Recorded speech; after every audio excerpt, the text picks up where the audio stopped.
thank you for having me, for inviting me here.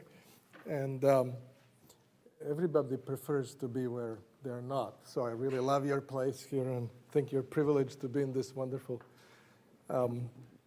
environment. If you're students, it must be a great place to study. If you're faculty, it's probably even nicer for you. So I've played a little bit with the title to make it closer to what I'm going to talk about. So now it's called International Activism, the Ethics of Force Multipliers. International activism has grown into a veritable industry, and this is not a term I invented. I looked for it, and I see a lot of places where this is used. Here's one. Over the past 20 years, the development industry has changed rapidly and now presents evaluators with a series of new challenges. Now, this is from an article in the journal Evaluation, which is published by Tavistock Institute in England, and they have a lot to do with what happens everywhere on the globe in different, so they know what they're talking about. I'm not sure that we mean the same thing when they say evaluation and when I say evaluation, because this is a lecture in moral philosophy, applied ethics. So let's see what the goal is for the talk today.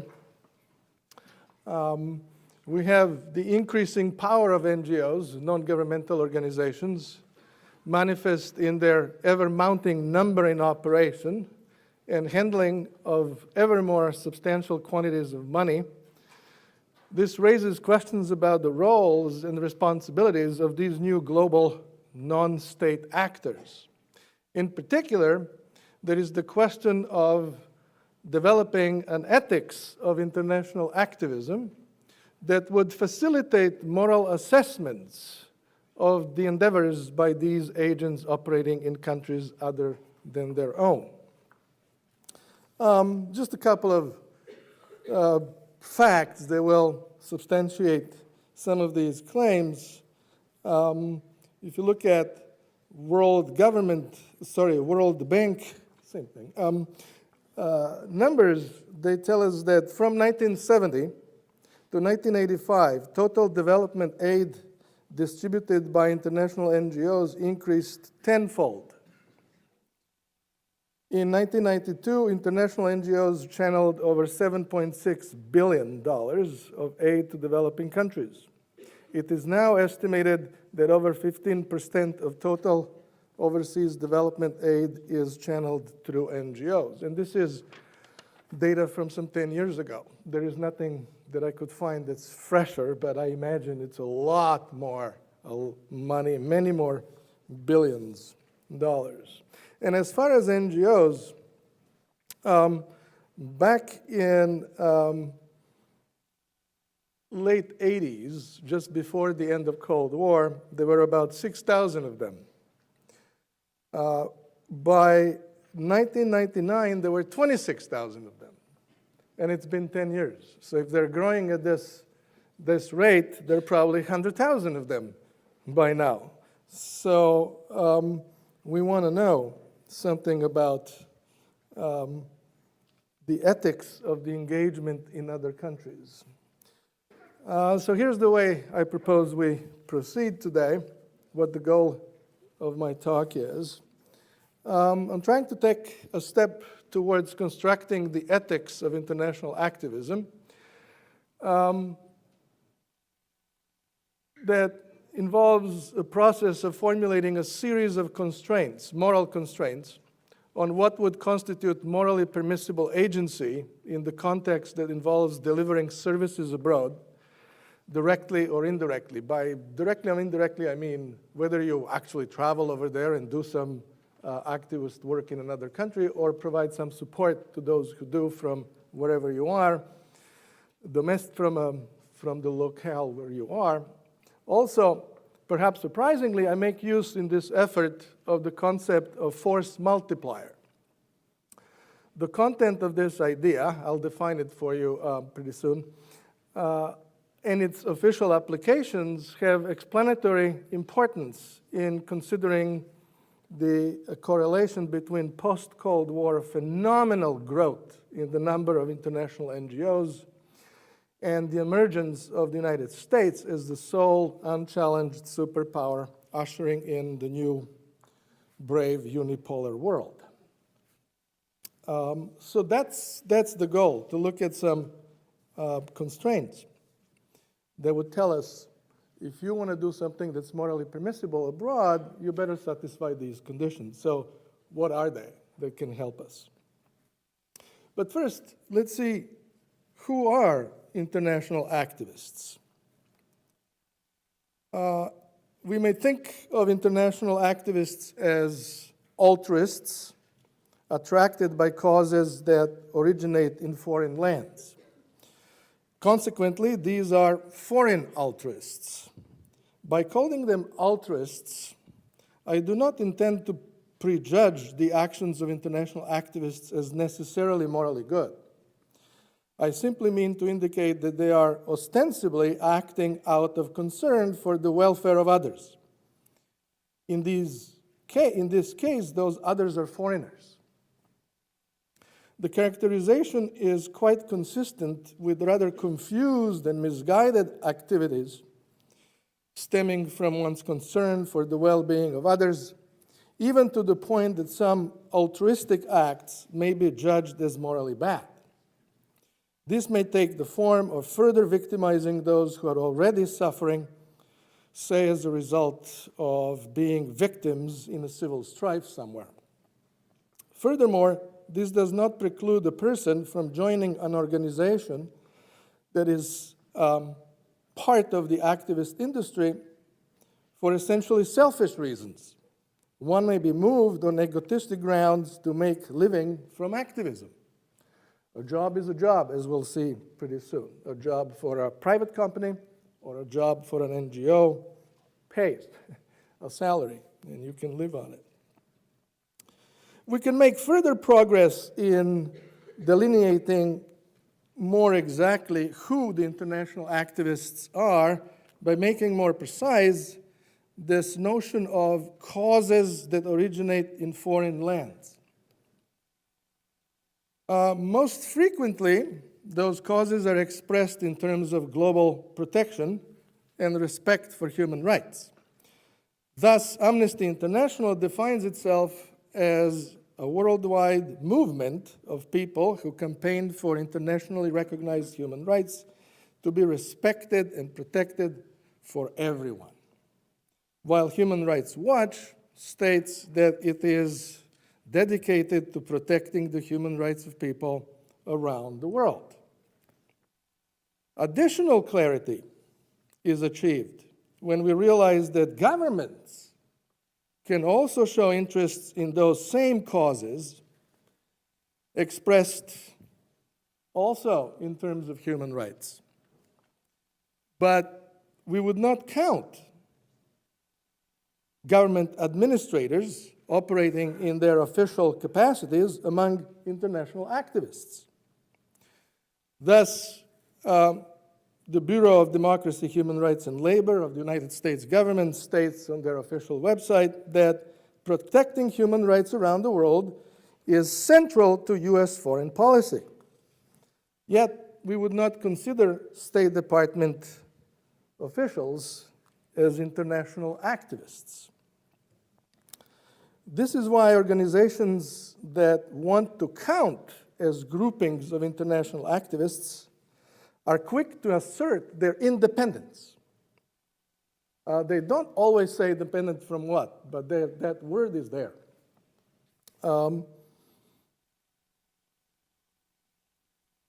That's coming up later, so we'll leave it there. So let's try to clarify that a little.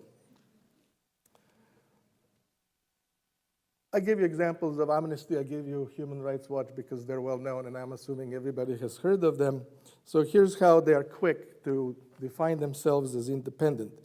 The Human Rights Watch promptly in its self-description emphasizes, when you click that button on the web that says About, you find that quote, "It is one of the world's leading independent organizations dedicated to defending and promoting human rights," unquote.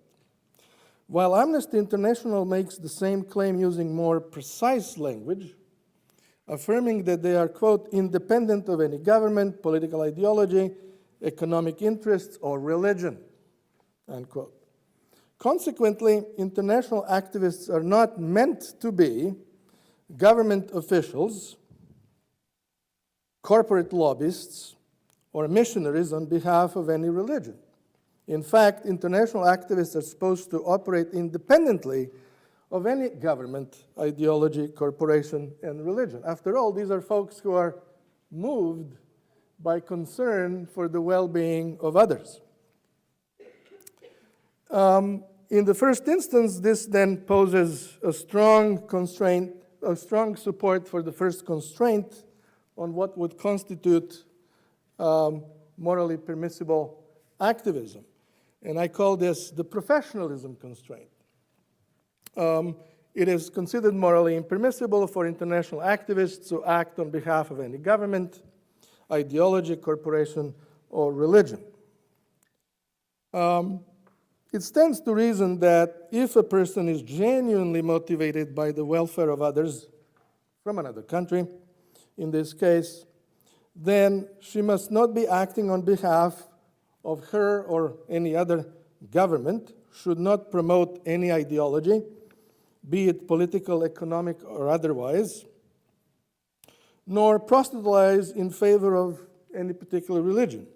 So, for example, international activists must not propagate in favor of a regime change in a country where such policy is pursued, for example, by United States government.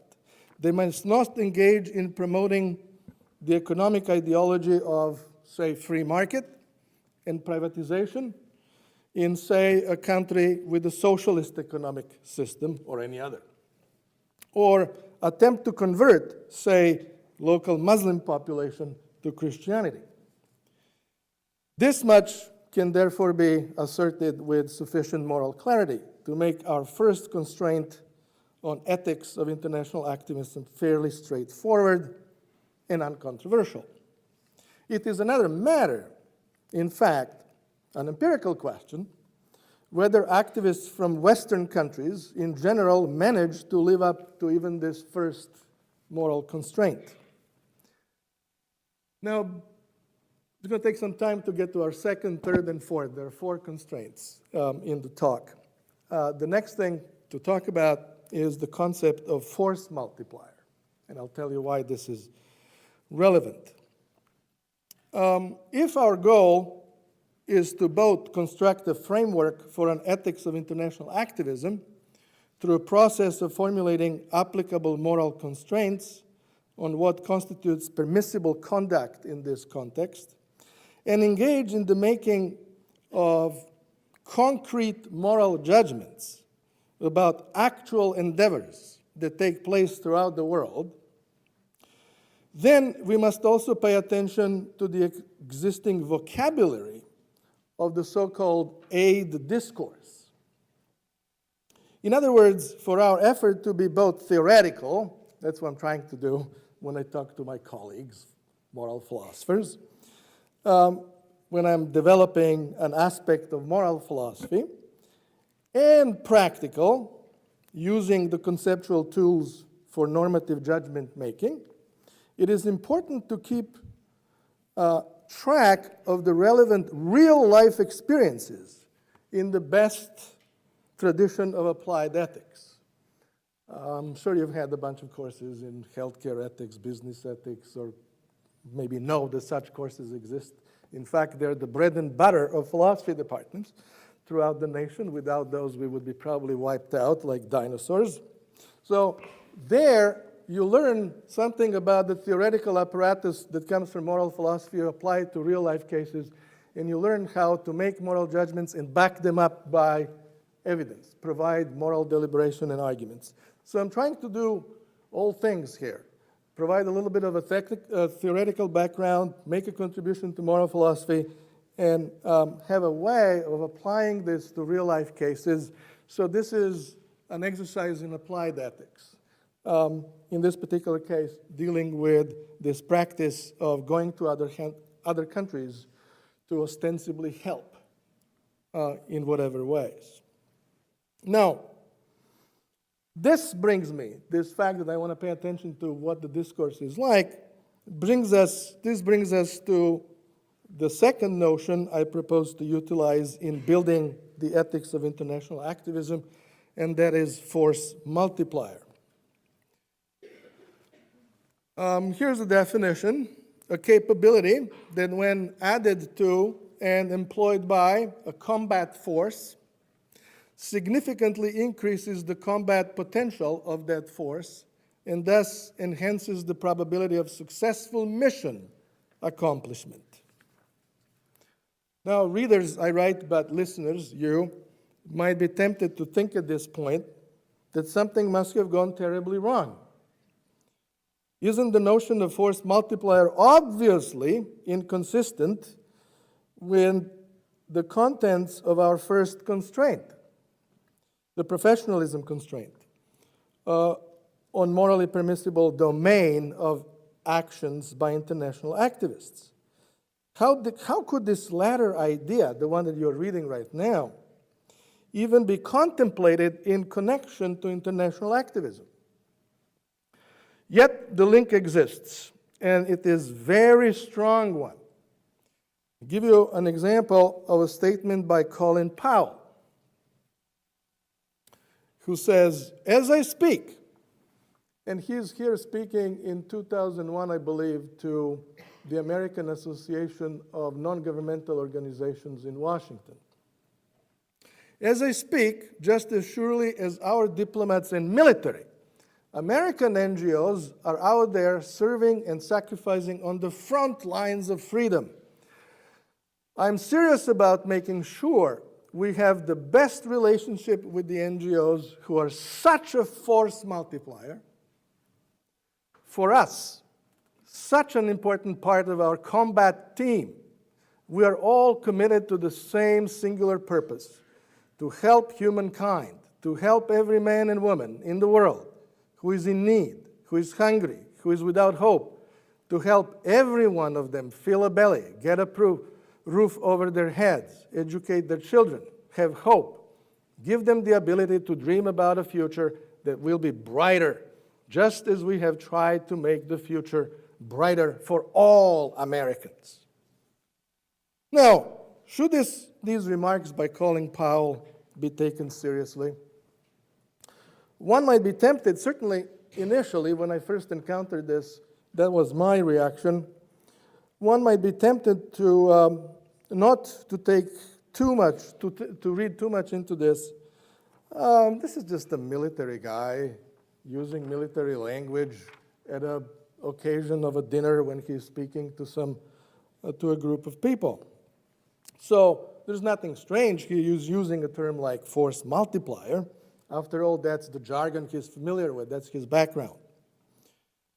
So is this just a façon de parler appropriate for the occasion? Surely that would be a relief. But research shows that both professional international activists themselves and other government officials endorse the idea of international activists being force multipliers. The embrace is apparently mutual from both sides. The officials see them as their force multipliers, and those guys on the other side, they love it. So I'll try to demonstrate that with a few examples. So here's some examples of international activists recognizing their real role in the world.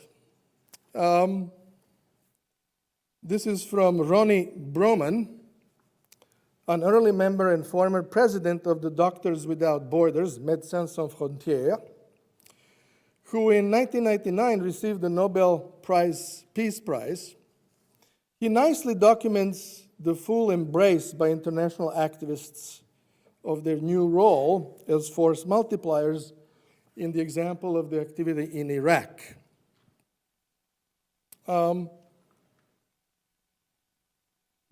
tells us that in the wake of the aggression against Iraq, most NGOs in the United States, quote, accepted government funding, refrained from judgment on the forthcoming war, and held themselves ready to intervene in Iraq when the time came.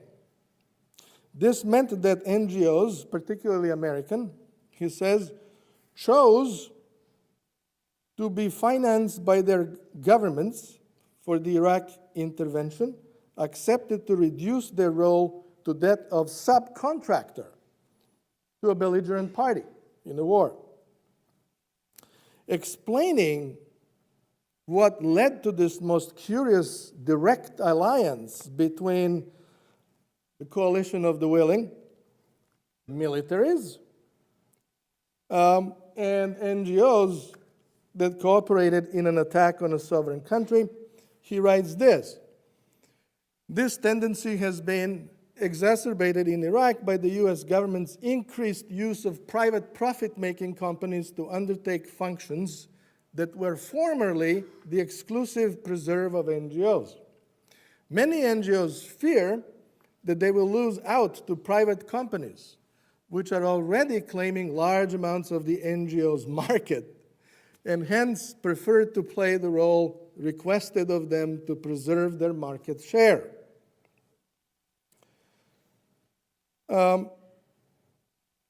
Of the contrast in this context between the two kinds of institutions, private and NGOs, Broman admits, quote, it is difficult to see differences between public and private institutions other than administrative ones, which means private institutions, they have to be careful about the bottom line, they have to go back and they're accountable to their shareholders. These guys don't have shareholders, they have donations. And some of these donations are from private sources, some are from governments, as we've heard right there from that. So one may wonder, what's more advantageous in terms of justice and concerns of right and wrong? Should it be the private people doing it, or are NGOs better at all in any way from them? Now, here's the outcome of this alliance between military and NGOs. Broman tells us that in the wake of the aggression against Iraq, most NGOs in the United States accepted government funding, refrained from judgment on the forthcoming war, and held themselves ready to intervene in Iraq when the time came. This meant that NGOs, particularly American, chose to be financed by their governments for the Iraqi intervention, accepted to reduce their role to that of subcontractor to the belligerent party. So what is the advantage of giving this job of aid distribution to NGOs, activists, rather than paid private workers in private companies? You may ask. I'm now moving to another phenomenon, the phenomenon of the revolving doors, that's also going to raise a similar question about the independence and moral propriety of what NGO people do abroad. Another point of too close of contact between international activism and government is apparent in the phenomenon we may call revolving doors between the elites of the international activism industry and the so-called service at the US State Department or any other government. As the latest example, we can have Michael Posner. You may have heard his name, but this is the current Assistant Secretary of State for Democracy, Human Rights, and Labor under Hillary Clinton, the Secretary of State. He came to this position after 30 years of being at the forefront of the international human rights movement, in the words of Hillary Clinton when she inaugurated him in this position. The Secretary of State said that. Let me see if I have her quote. Here's Hillary Clinton on Michael Posner's job. Day in and day out, the bureau that Mike is heading works to promote some of our most basic values.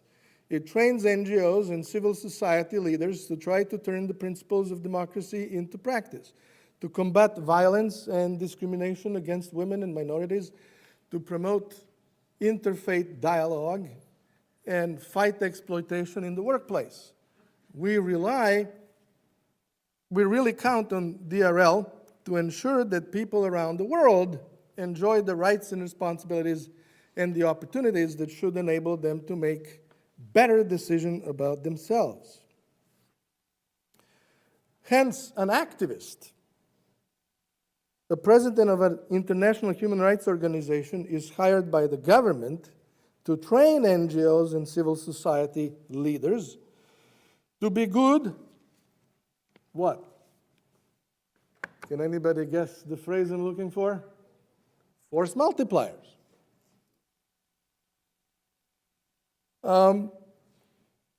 For the government. It is curious that Human Rights First, which is the organization where this guy comes from, while sending their president to serve as Assistant Secretary of State, finds it necessary to state in its self-description the following: to maintain our independence, we accept no government funding. Yet, an astute observer of NGOs industry has remarked in his important book on this phenomenon the following: NGOs not dependent on state aid are the exception rather than the rule. So here's the worry, that there is no sufficient difference between government-trained NGOs and civil society leaders and government. Both are part of the same foreign policy elite. It is a distinction without difference. And here's a quote from an author from Holland who wrote this piece, who is behind the Human Rights Watch, that makes this very explicit. It says, for a century there has been a strong interventionist belief in the United States, although it competes with widespread isolationism. In recent years, attitudes hardened. Human rights interventionism became a consensus among the foreign policy elite. Even before September 11, Human Rights Watch itself is part of that elite, which includes government departments, foundations, NGOs, and academics. I was going to talk to these last guys with my piece. It is certainly not an association of concerned private citizens. Human Rights Watch board members include present and past government employees, and overlapping directorates link it to the major foreign policy lobbies in the United States. Cynically summarized, Human Rights Watch arose as a joint venture of George Soros and the State Department. Nevertheless, it represents some fundamental characteristics of the US-American culture. So this passage that I'm quoting is using the example of Human Rights Watch. What it does, it illustrates very well the revolving doors phenomenon.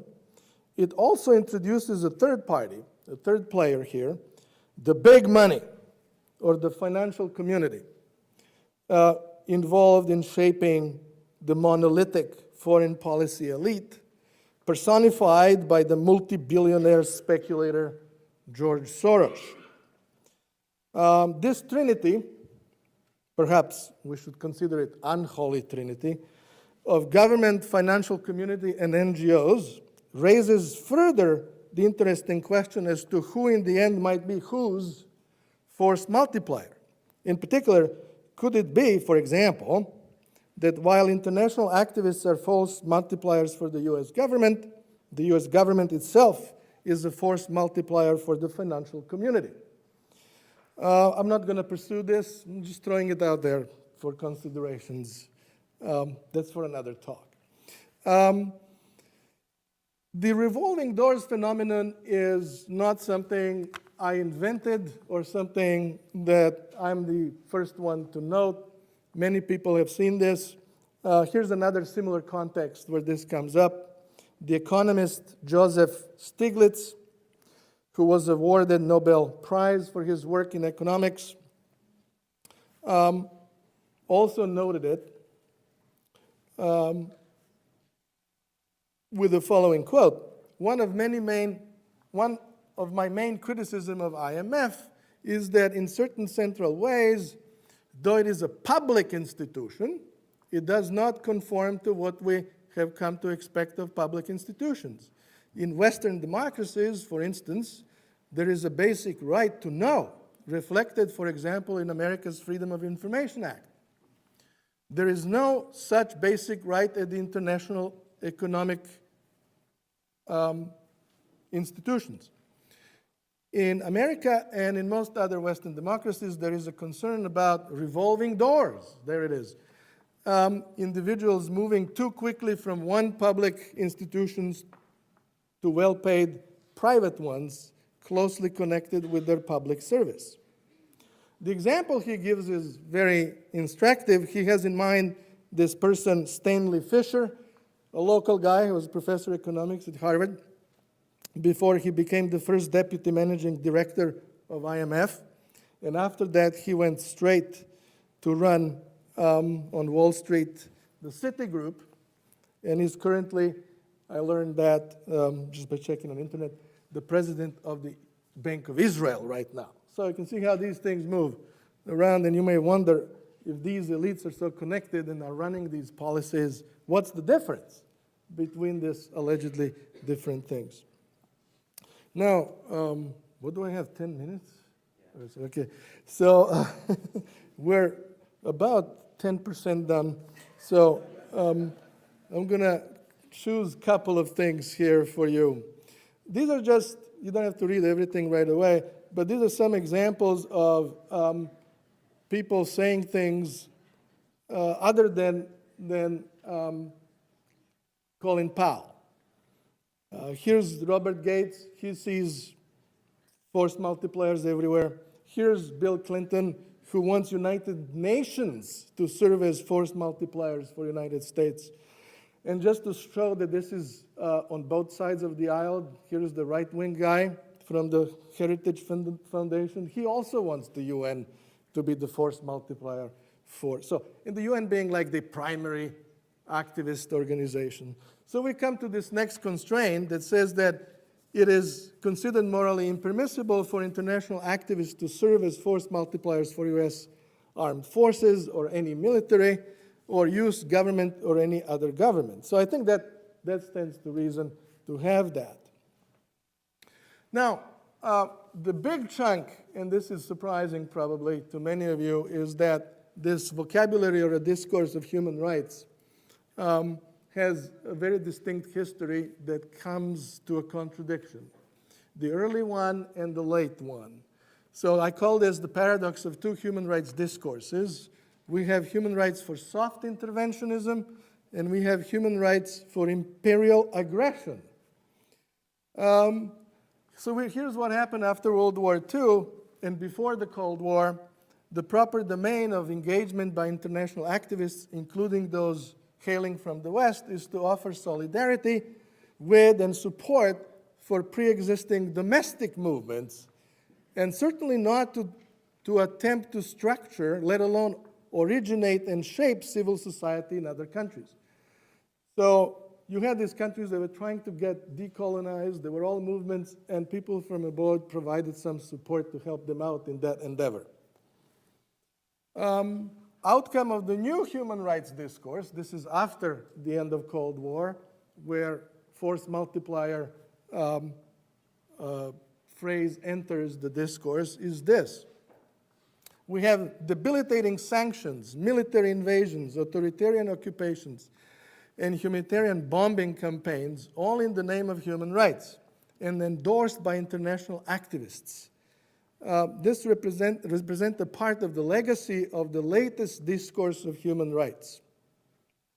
This legacy appears to invert the concept to the point where protection of human rights comes into conflict with the characterization of aggression as the supreme crime of international law. This is per Nuremberg judgment, and resolves it at the expense of the latter, surprisingly. So what is the effect of the new human rights discourse? The outcome is decriminalization of aggression. It's something that's not a crime, something that you're justified doing in behalf of human rights. Now, I call this belligerent altruism because it seems like that's exactly what's happening. If you are, once human rights become indistinguishable from official political ideology, you saw that State Department has the very same cause, the very same language is used as Human Rights Watch, Amnesty, and all other human rights organizations. So once you have this outcome, that human rights become indistinguishable from official political ideology, once human rights culture is usurped by the dominant powers, and once the argument for human rights is turned into an apologia for the imperial project, which means going to other countries, bombing them, and occupying them, by the sole superpower, while this transformation is not protested, but supported by international activists. And I use the quote from one such activist himself, this Broman. He tells us this is the case in Iraq, and certainly is the case in Afghanistan. This gives us a clear sense of international activists serving as force multipliers for belligerent, or they become belligerent altruists. So how do we resolve this? Well, with the new moral constraint, the third one. It is considered morally impermissible for international activists to disrespect sovereignty, aid and abet aggression, and engage in anything beyond soft intervention. This leads me to something that I call the principle of legitimacy for international activism. And the principle is one that insists on the primacy of local activism, which means that if you are interested in helping from abroad some cause over there, you better find some local movement to support. Don't be in the business of inventing, creating, paying, supporting, running the whole show, because that's disrespectful of the sovereignty constraint here.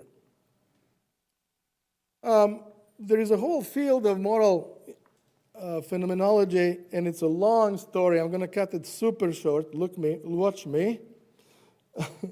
And we're going to just get it down to this requirement of humility. If activists avoid the attitude of epistemic arrogance, this is just the idea that because you come from a richer country, because you're well educated, you know better than any of the locals. So that's the contrary of humility. With respect to the normative value of the cause they act to support, if they refuse to take their own comfort in conviction regarding the value of their cause as a sure mark of the unquestionable validity, they may have a way of protecting the moral purity of their engagement. This is where we get to the humility constraint that says that it is considered morally impermissible for international activists to take the strength of their conviction as a sufficient condition for the validity of their endeavor. This comes from a very long discussion about what it's like from the first-person perspective when you engage. And the analysis leads to a conclusion that it's sufficient to think that you are doing right and therefore demand that there's nothing wrong with your action. And I'm saying the opposite is required. Humility is required there for this to actually work. Here's the outcome. From the perspective of the Western activities, I mean, this is not the outcome of everything you've seen here, but the outcome of a much longer, protracted argument on about 40 pages. it comes to this, that from the perspective of the Western activists, we should advise the following. Just as the old American saying goes that all politics is local, so all activism should be local. In fact, the overarching duty for any activist-minded Westerner may be to go local and acknowledge the primacy of local activism, and thus deprive the imperialist project of an important body of force multipliers. On the other hand, if activities and projects by international activists hailing from the West cannot be deemed morally permissible, this should have legal consequences in the nations where Western activists are likely to operate. Understandably, those countries ought to strictly regulate and, in appropriate cases, criminalize activities by international activists and human rights organizations on their territory. Now, an interesting point, even though there's only 1 minute. How new is this idea? How new are my proposals? Not very new. Immanuel Kant in Perpetual Peace did both of these things that I'm proposing. He defines the duty of hospitality in the international context. In other words, you have the right to visit other countries, and they must welcome you. But he also defines limits to this duty by endorsing the legitimacy principle, the one that says local activism has normative primacy, and the offered moral constraints on the engagement abroad. And this is done by Kant's third distinctive article, where he says hospitality means the right of stranger not to be treated as an enemy when he arrives in the land of another. But he's got this concept of a civilized intruders. This is like my belligerent altruists. And here's a quote from Perpetual Peace that people love to quote, not this quote, but the work, Perpetual Peace, especially cosmopolitans. Here's what he says: America, the land inhabited by Negro, the Spice Islands, the Cape, etc., were at the time of their discovery considered by those civilized intruders as lands without owners, for they counted the inhabitants as nothing. So in other words, they acted in a way that did not respect the sovereignty of the locals. And what did that do? He says, because of such behavior, there must be limits on the right of strangers, according to Kant. And he gives an example here of China and Japan, how they've dealt with this, and he does this approvingly. In China, you could go only so far, not even land. You have to stay out if you want to trade on the ships. In Japan, only one nation, the Dutch, got the permission to land, and they were treated there as almost like prisoners, because to give them more freedom was threatening the sovereignty of the land. So here's the final thought.